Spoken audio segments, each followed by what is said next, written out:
Heavenly Father, we thank you so much for this time. Lord, I ask that you would be with us, help us to understand the truth. Lord, it is very difficult for us to understand things that happened in the past, in the ancient past. It is hard for us to put it together, Lord, but we know that your record is true, and we know that there are things that have been left in various places for us to find that corroborate what you say is true. Lord, I ask you would be with us, especially in this historical part. Help us to understand it, Lord, not just from a historical perspective, but also from an application perspective, and to see what it is that you're calling us to do in response to your word. So, Father, bless us this time. Lord, help us to believe only what is true and not to fall into falsehood. We need you, Lord. We need you to guide us. It's in Jesus' name that we pray. Amen. Today is a very fun episode that is entitled Parlay with Rob... Oh, last. I misspelled his name. Rob Shake. Flip these two. Don't worry, no one noticed. And you wouldn't have noticed. It's anonymous. Yeah, it's anonymous, yeah. That would have rhymed nicely. It would have. Parlay with Rob Shake. All right, but this is an awesome scene in history. We have a lot of historical evidence in Scripture and outside of Scripture to back up with what we're going to see today, which is pretty slick. But before we get started in that, what nation or group are you afraid of? Anybody care to share? And this is on the video record, by the way. Don't be shy. Canada. Canada! So bacon thing, right? They got it all wrong. Don't worry, we'll still keep regular American bacon. All right, you've got somebody in mind. Just keep that person, keep that group. Maybe it's ISIS, right? Or maybe it's Russia. Or maybe Botswana. I don't know. But what is your perspective of that nation? Your perspective. Since you didn't answer the first question, I'm assuming you're definitely not going to answer the second question. Dangerous. Okay, danger. Yeah, in a general sense, go ahead and answer it. Yeah. Yes. Dangerous, right? So it would be negative, you wouldn't like them. Negative. They are the Enemy. enemy. Correct. They hate Christians. They hate Christians. They want to Kill. kill, dead. Right. Okay. And what might that cause you to feel about them? Animosity. Animosity. Not anonymous. No. Not anonymous. Okay. And then here's the other question. What is God's perspective of that group or nation? In a general sense. He loves them. He loves them. Are they enemies? Perhaps. Perhaps they are. If they are against God, they are enemies. Might God still use them? Absolutely. Okay, so we're going to be dealing today with geography and history. And in order to do so, I'm going to have to reacquaint you. You've seen many maps as we've gone through Isaiah, but let's reacquaint you with the region in question. Down here, of course, we have Babylonia. The green here and the purple and the brown is all the Assyrian Empire. And at this time, Assyria is dominating this whole region, which is called the Fertile Crescent or Mesopotamia, and extends even down into here into Judea, right? Or Judah. So you've got the Assyrians here, Judah's down here, Egypt's over here, right? All of these are going to come into play. So recall the Assyrians start here. These are the Arameans. They were defeated by the Assyrians previously, and we went over that. And then northern Israel, the kingdom of Israel, Samaria, was defeated by the Assyrians. Does anybody remember what happened to the Israelites? Exile. Exile. Right. What does Assyria do to their exiles? Slave. Spread them out. Spread them out. Right. It's like they get a hand. Now, some of them they will enslave. Some of them they will skin alive. Some of them they will hang on pikes. Okay? Others, though, they will grab and throw this guy here, these guys over here, these guys over there. Why do they do that? To weaken them. Yes, absolutely. If you're a minority in a strange land that you don't know, what are the chances that you're going to get together with all these people and say, hey, let's all get together as one community and rise up against Syria? Actually, we hate you too. Maybe we don't want to get together with you, right? So you're putting all these people who don't naturally belong together, and it weakens them. And this strategy is fantastic. It works out amazingly for the Assyrians. I mean, that's how they're able to hold all this land for as long as they do. So keep all of this in mind. Let's go, before we go into the actual historical background. This is very important. This is Jeremy's note on understanding ancient history. Okay, these are very important points. There are multiple historical accounts for many different events that take place, and they can contradict one another. Remember that history is written by the victors, but the losers also have their record, and the observers also have their record. They don't always agree. They don't always match up. And when you read the ancient accounts and you compare them, you see the differences. Those differences are real, and they need to be taken into consideration because it is hard for us to find out precisely what happened. Right? Because if you say, well, I will ignore the other accounts and only take the account of the victor, what may you be believing? The wrong story. The wrong story.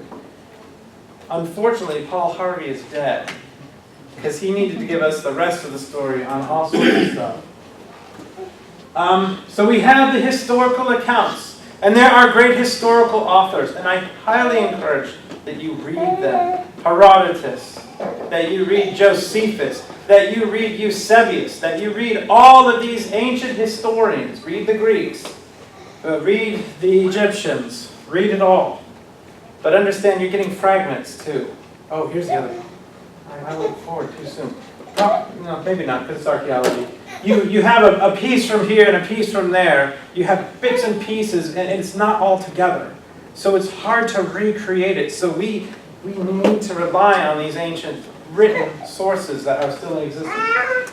So the archaeologists and historians of today, through my own training in college and through all the research I've done since then, they are relying more on their interpretation of the things that they find rather than some of these ancient writers. They will write them off and say, well, that person was a fool. Like Herodotus, we're going to see Herodotus wrote about something. Actually, you're not going to see it this week. But Herodotus wrote about something 250 years after the fact that the archaeologists reject. He was getting accounts from Egypt about something that happened in Egypt that the historians say never happened. Because they haven't found it yet. If they haven't found it yet, it must not have ever happened. There are so many things that can go wrong. Be very careful about what you hitch your train to, your cart to. Okay? Be very careful.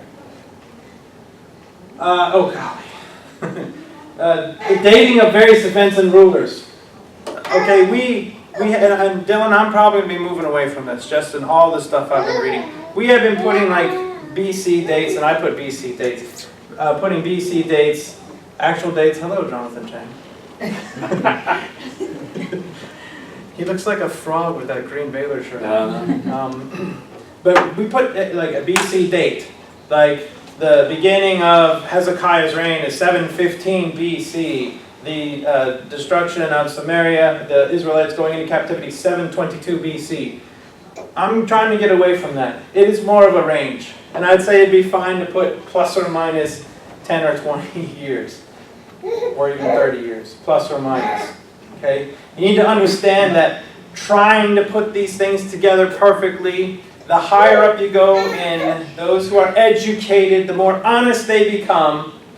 Sometimes not. But they become honest and say, you know, we're still working on it. But when you're working off of grant money, will that fly? No, you got to take a definite stance. Oh, it was, we know for a fact it was this. And the check, write it up to my name. Thank you. I can continue doing my research. There's money behind it too, folks. All right. No one's been able to reconcile all the dates. They're jacked up. They really are. The calendars, the events that happen, they're conflicting. So what you really have to look at are patterns of what happened. And then it helps you to see these events happened within this time frame. Okay? It is anybody who says otherwise has not researched this enough. That's a fact. This stuff is difficult, especially when you have well-respected people writing books and doing TV programs about it. Okay? We're going to be dealing with one of these issues in this section of Isaiah. All right? One of these disputed, well, what really happened kind of things. Because the Assyrians are going to give one account, the Egyptians are going to give another account, the Cushites are going to give their account, the Judeans are going to give their account. Okay? And so it's like, well, what exactly happened? And what were the years that were going on? Were there multiple years? Was there a gap? And it's just hard to put together. Oh yeah. And okay. I will give grace to all parties. Because it's easy to get sucked into, no, we definitely know it was this date. And I will die on that hill. I give grace to those people, they don't know. They don't know for a fact. And some things there are weird. All right.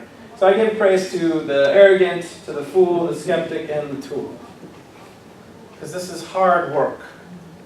And boy, I would love to have everything zipped up nicely for you and say for a fact, we know for a fact this and we know for a fact that. And there are definitely people out there that have definite dates for all the things that we're going to cover. But the truth is, the events are what matter. And that they happen in history is a fact. What the precise dates were, I don't know.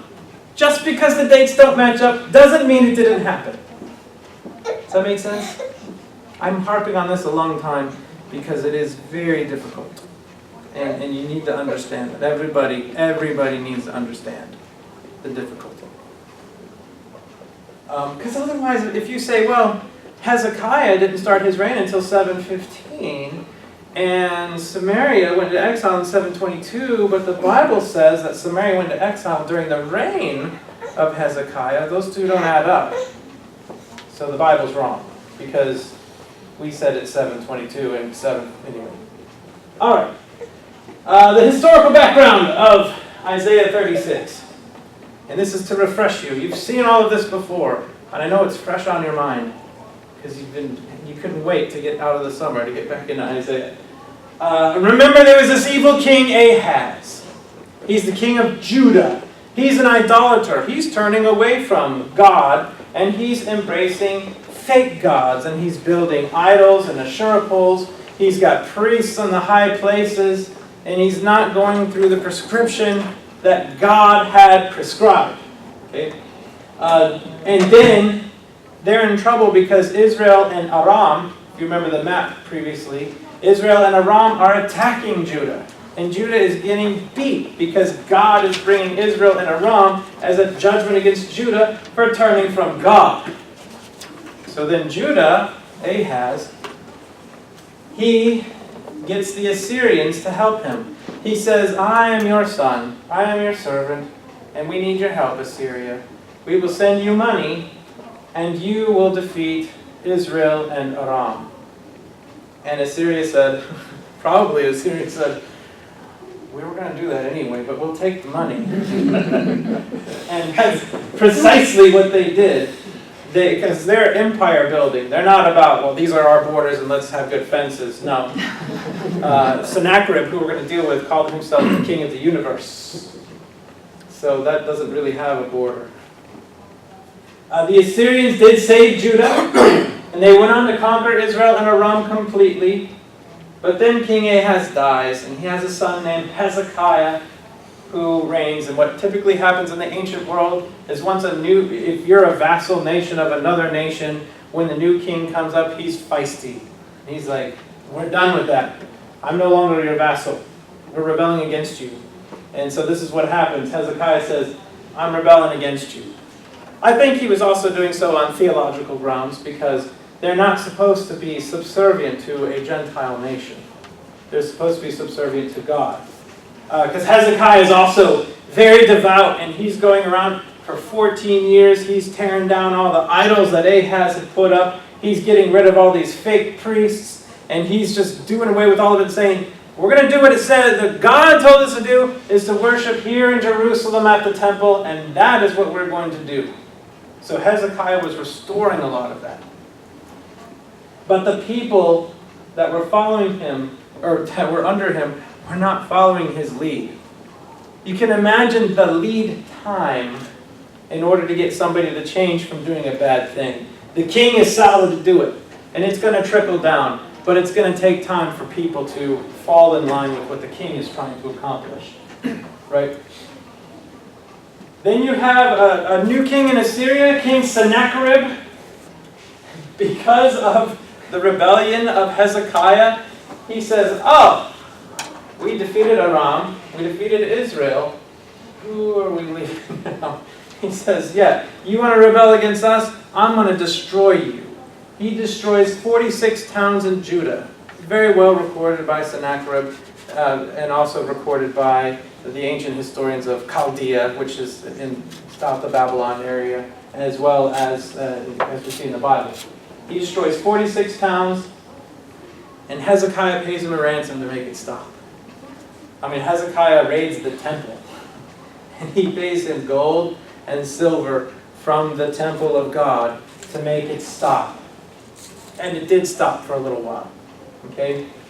But then there's communication between Egypt and Judah, or maybe Cush and Judah, and it's viewed with suspicion by Sennacherib. So what is Sennacherib going to do? What's he going to do? Attack. Yeah. So Sennacherib continues his assault. He defeats a major city not far from Jerusalem called Lachish. And in the British Museum, there is some beautiful stonework that was done that show what this siege of Lachish was like and what happened to the people that were defeated. Indeed, he defeated them. But he's also got his eye on Egypt. I mean, you got the Assyrian Empire is a big empire. Egypt is the gateway from Africa. Assyria is the gateway from Asia. Those two come together in the Holy Land, right? If he could have Africa, if he could get Egypt, then he's got Africa. Because all trade is going to be coming through there. He's going to be super wealthy. He's going to have this awesome empire. So he actually goes down to a city called Pelusium in Egypt. And he's laying siege to that. And it is on the far eastern side of the Nile Delta. If you ever look at a cool picture of the Nile of Egypt, you'll see this green triangle. Okay, that's the Nile Delta. That's where the Nile is going into the Mediterranean. Well, this place, if you're looking on a map, it's very far east, very fertile, a gateway into Egypt. Fun quick reminder, when we talked early on in Isaiah, you'll remember God told Isaiah, you're going to try to offer him ransom, and it ain't going to work. Yeah. And Isaiah specifically addresses that issue. Yep. So in any event, there are many perspectives as to the motives and real reasons why things happen. It is difficult to understand the reality of what is going on apart from God's sovereign plan. So I asked you earlier about, what country are you afraid of? Or what group? Okay? You have your perspective on them. God has his perspective on them. God has an ultimate plan, which maybe you can see a little bit of. Okay? But you need to understand that he's the one in charge, and that things are going according to his plan, and nothing's happening outside of his plan. So let's look at, in this case here, there are many perspectives on what's going on with Assyria. Judah's perspective, from 2 Kings 16:7. Ahaz's perspective was, hey, it's our salvation from our enemies. And it's the guys that are defeating the Arameans, and they defeat Israel. That's great. Do you think Judah likes Israel? Anybody remember the history? It's one nation, under God. indivisible, until Rehoboam came. Yeah, and they split. It split. Solomon's son, who was feisty and loudmouth, he said, "My dad beat you all with whips. I'll beat you with scorpions." And they said, "Okay, we're done." And so we have the 10 tribes in the north, 2 tribes in the south. Okay. But the perspective of Assyria at the time was, those are our buddies, man. These guys really bailed us out because Israel and Aram were going to beat us. God's perspective is that in Isaiah 8, 7 through 8, Assyria is a tool of his judgment on Judah's disobedience. And that Assyria can have them up to the neck. He can have Judah up to the neck. Jerusalem's the head. Assyria can have Judah up to the neck and choke it. Okay? Because that's God using Assyria as a weapon against his people that are rebelling against him. Okay? Notice how Judah's shrinking over time. If you think in terms of when Rehoboam was king and they lost the 10 kings or 10 tribes in the north. And now, what we're going to see here, where we're at in chapter 36, is that Assyria has their hands on the neck, but now they're going for the head of Judah, which is Jerusalem. Hezekiah's perspective of Assyria is, hey, I'm not Ahaz, I'm not your vassal. In fact, Hezekiah is, I'm God's guy. I'm doing away with all the garbage that my dad had done, and I'm going to set the record straight, and that includes not being your vassal. Assyria's perspective is what you might expect of a large, powerful nation, empire that's bent on conquering. They think it is by, and this is exactly what it says in Isaiah 10, 7 through 11, it's by their power that they're doing it. And Judah and Jerusalem are just like all the other countries that they've dealt with before. And if their gods didn't save those countries, then Judah's God or gods will not save them either. But then you have God's judgment on Assyria in Isaiah 10:12, the next verse, after he gives what their perspective is of themselves. God says this, "Now you're arrogant, and you overstepped your bounds of what I told you you could take. And now I'm going to judge you because of your arrogance." Okay? So this is God's plan. This is how he uses nations like this. Nation is used against his people for judgment. That nation goes too far, and then they get judged. And then there's a renewal in his own people, and the remnant, the righteous remnant, is what shines in the land. And then the other empire falls apart. Okay? So, but this is where we're at. All this to get you ready for what we're about to read. Y'all open to Isaiah 36? Let's read verses 1 through 5. Now in the 14th year of King Hezekiah, Sennacherib, king of Assyria, came up against all the fortified cities of Judah and seized them. And the king of Assyria sent Rabshakeh from Lachish to Jerusalem to King Hezekiah with a large army. And he stood by the conduit of the upper pool on the highway of the fuller's field. Then Eliakim, the son of Hilkiah, who was over the household, and Shebna the scribe, and Joah the son of Asaph the recorder, came out to him. So the scene is, you got Rabshakeh, Sennacherib sends his general from Lachish, which Lachish, sometime in the 700s or late 690s, he defeated Lachish. And he sends his general from Lachish to go to Jerusalem. Lachish is a big loss for Jerusalem. What would be a big loss for Houston? Dallas? Port of Houston. Huh? Port of Houston. No. Outside. If we lost the city, what would be a big blow to Houston? College Station. Okay, College Station. That's fine. It'd be like if College Station fell. Sure. And the key people would be the Aggies, I guess. Or the righteous remnant of Aggies. That whooped We around. didn't lose, we just ran out of time. That's right. You didn't get whooped. Yeah, they whooped you. Alright, the key people in here are Rabshakeh. Constantly misspelling it. Alright, that's fine. One of Sennacherib's best generals, and a guy who's very talented with languages. He knows Hebrew very well. I mean, that's the guy you're going to send. I mean, he's been to all these different cities. I wonder how long that took for him to defeat these 46 cities. At any rate. I'm just curious, when you mentioned the 46 cities, how big of a percentage? Is that like most of Judah, or is that Yes. half of Judah? Or Yeah, most of Okay. Judah. I mean, it's like really up to the neck, just like what God said he was going to do for punishment to Judah. You got Shebna there. If you remember, Shebna and Eliakim are both mentioned in Isaiah 22. Shebna was trying to seek glory for himself. In fact, he was trying to build a tomb for himself high above in Jerusalem. And they found his tomb. And somebody had smashed his name. So you got Shebna. Somebody, that's what you do in the ancient times. You smash somebody's name or bust their face off of a monument, okay, to show contempt for them and to also somehow impact their afterlife. But Shebna was seeking glory for himself, and he's punished with a low death in a foreign land.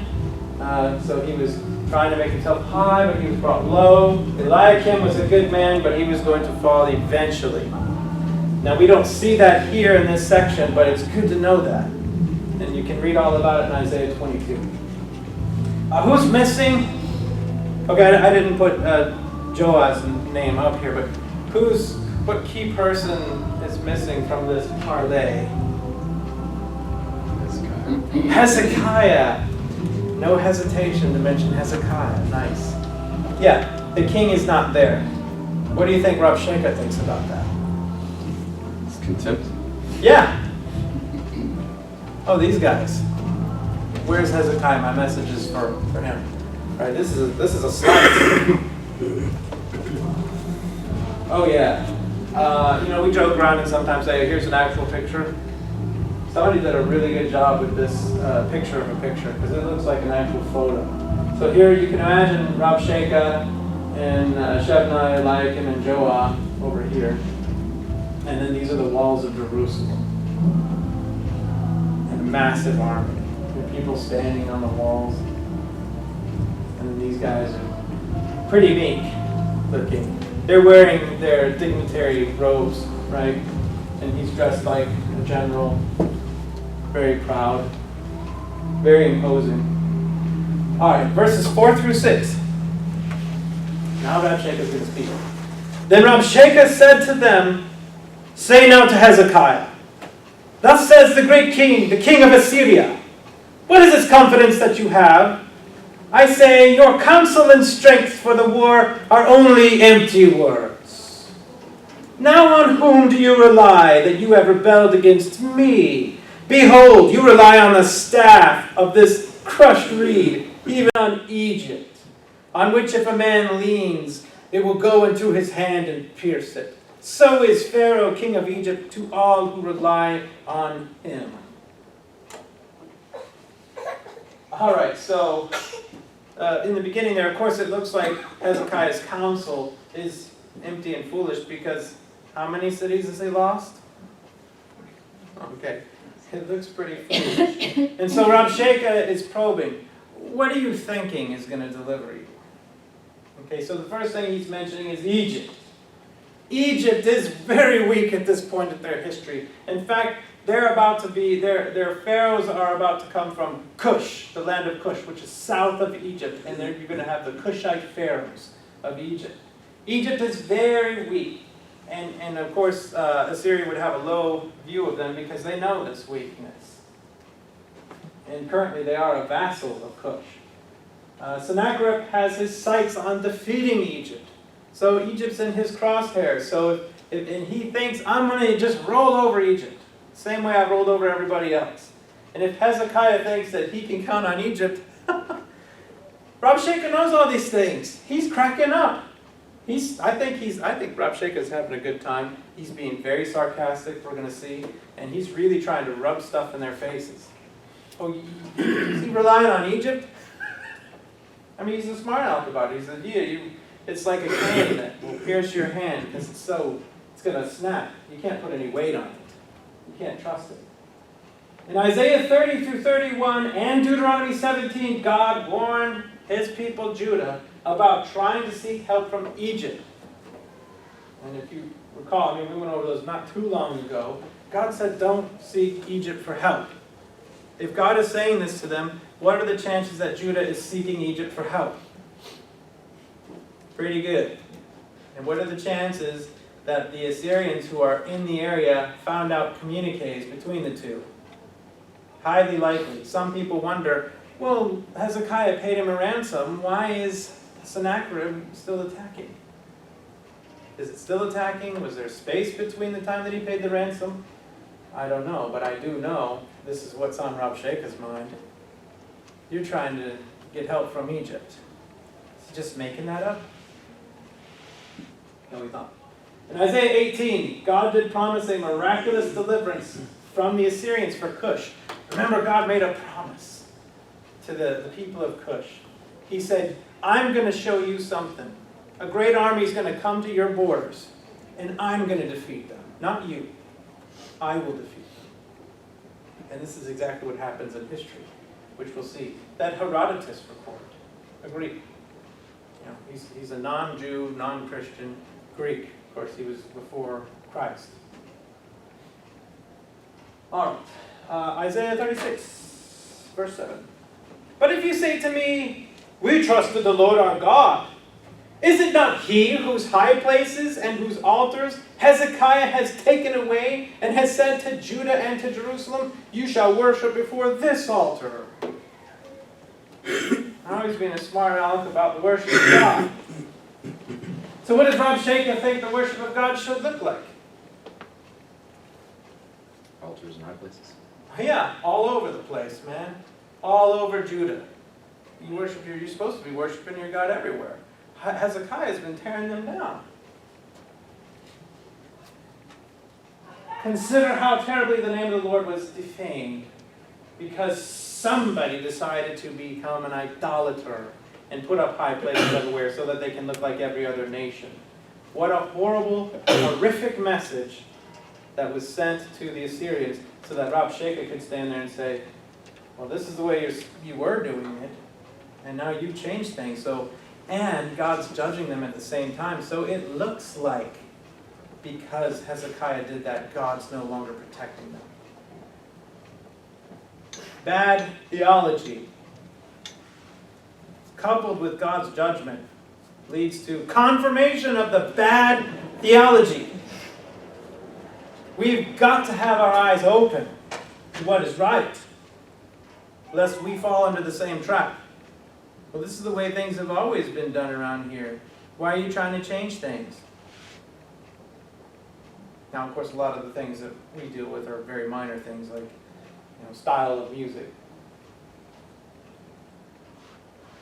But this is a horrible picture for the rest of the world to see. Because Judah's been disobedient. Israel was also disobedient. They're supposed to have the same God. Church got out early. We'll go for 5 more minutes. And now for the taunt. Verse 8 through 9. Now therefore, I love this part. Rob Sheikah is still speaking. Now therefore, come, make a bargain with my master the king of Assyria, and I will give you 2,000 horses, if you are able on your part to set riders on them. How then can you repulse one official of the least of my master's servants and rely on Egypt for chariots and for horsemen? He's taunting him. He's saying, hey, you know what? Let's make it a fair fight. I'll give you 2,000 horses. And if you even have that many warriors to put on those horses and fight against me, and we'll still whoop you. He's being a smart aleck. He's taunting them. But he's taunting them with cause, because all they've seen is victory, victory, victory, victory, victory, victory, victory, victory, victory, victory. Remember their perspective of themselves? We are strong. It is by our might that we are doing this. Well, not only that, when you have, we've talked a lot about ancient theology of if I'm beating you, Yeah. my gods are bigger than your gods. My gods are bigger than your gods. So at this point, everything he's seen to this point is, yeah, our gods are pretty much taking it out on your God. Yep. But here is a cool thing that he does point out in verse 10. He says, "Have I now come up without the Lord's approval against this land to destroy it? The Lord said to me, go up against this land and destroy it." We saw that. But God said up to the neck. Now he's outside Jerusalem, banging on the head. Okay? So they're starting to overstep their bounds. They're not supposed to go after the head. Why do you think God wanted to keep them away from taking Jerusalem? And the cool thing is, they're not going to get Jerusalem. That's a historical fact. Yeah, it's the remnant. Okay, because of the remnant? Sure. Also, Hezekiah has turned toward the Lord. Okay, Hezekiah has turned toward the Lord. Absolutely. And especially now that there's armies sitting outside his front door. Yeah. Yeah. And then why else? Because God said so. Because God said so. He said, they'll have you up to the neck as punishment. But then I will defeat that nation. So the time is right. Hezekiah and Isaiah can see they're up at the neck. I mean, if they take Jerusalem, what more is there for them to take? And that's it. There's nothing more. You get the capital city, bingo. We've also seen that promises have been made that it's not the Assyrians that will carry you off. It's Babylon. The Babylonians will carry you off. That's right. So God is not a man that he should lie, nor a son of man that he should change his mind. Does he speak and not act? Does he promise and not fulfill? All right. And then we'll end here. This is kind of fun. Then now Eliakim and Shebna, the guys are going to speak up. Then Eliakim and Shebna and Joah said to Rabshakeh, "Speak now to your servants in Aramaic, for we understand it. And do not speak with us in Judean in the hearing of the people who are on the wall." What a couple of triple sniveling guys out there. Hey, can you keep it down a little? How could they think this is going to work with Rabshakeh? Well, they tried it anyway. They think they're going to keep things happen. But what happens in a siege in the ancient days? Oh, I didn't read all of it. I wanted to read Rabshakeh's response. Rabshakeh said, "Has my master sent me only to your master and to you to speak these words, and not to the men who sit on the wall, doomed to eat their own dung and drink their own urine with you?"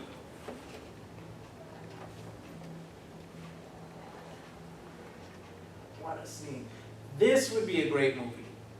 But you know they'd mess it up. They would totally mess it up. It's an awesome scene. So what happened in sieges in those ancient days? Cut off the supplies. Cut off the food supply, and maybe there's a well inside the city or some water going through the city. And there is in Jerusalem. But what happens when you get hungry and there's nothing to eat? Life gets tough. Yeah, life gets tough, and some things that were not appealing whatsoever start to look very appealing, including leather belts. So this threat should be no surprise to them, because it's true. This is what Jerusalem is going to be facing, and they know it. And trying to keep him quiet, saying, "Hey, don't speak to us in Hebrew." They should have known that's only going to make Rabshakeh even louder, and that's, I think, where that picture is. He's like, "You too!" All right, we'll stop there. Any questions? I have a question. This is a desperate situation. Are you in a desperate situation where you've got a Rabshakeh pointing at you in your face, making fun of you, pointing at your allies who are alive with God, laughing? It doesn't have to be an actual person. It could be circumstances. Who are you going to rely on? Are you going to rely on Egypt? Are you going to rely on your own strength? Let me encourage you to rely on the Lord, because the Lord, the only thing that's going to get these people out of this mess. And the awesome thing is that we're going to see it. Jerusalem does not fall. Herodotus and Berosus, the Chaldean, record these events of what happens, as does the Bible, and they're all in agreement. Because this massive army is going to lose, but they're going to lose to God. Because God is jealous for His name, for His name's sake. And He will be faithful to that. Let's be with Him, united with Him. Let's pray. Lord, we thank You so much for this time in Your Word and thinking about history. I ask You would help us to be guided into all truth. Lord, that You would bless everyone here, help them in their own trials. Help us all, Father. Help us all to rely on You for Your strength and to fight for us, because we are weak. And the enemy may say, I'll give You 2,000 horses, Father, but we are weak. We cannot do it on our own power. So we need You to fight for us, Lord. But keep our eyes fixed on You and not distracted on things that are not of You. Thank You for this time. It's in Jesus' name that we pray.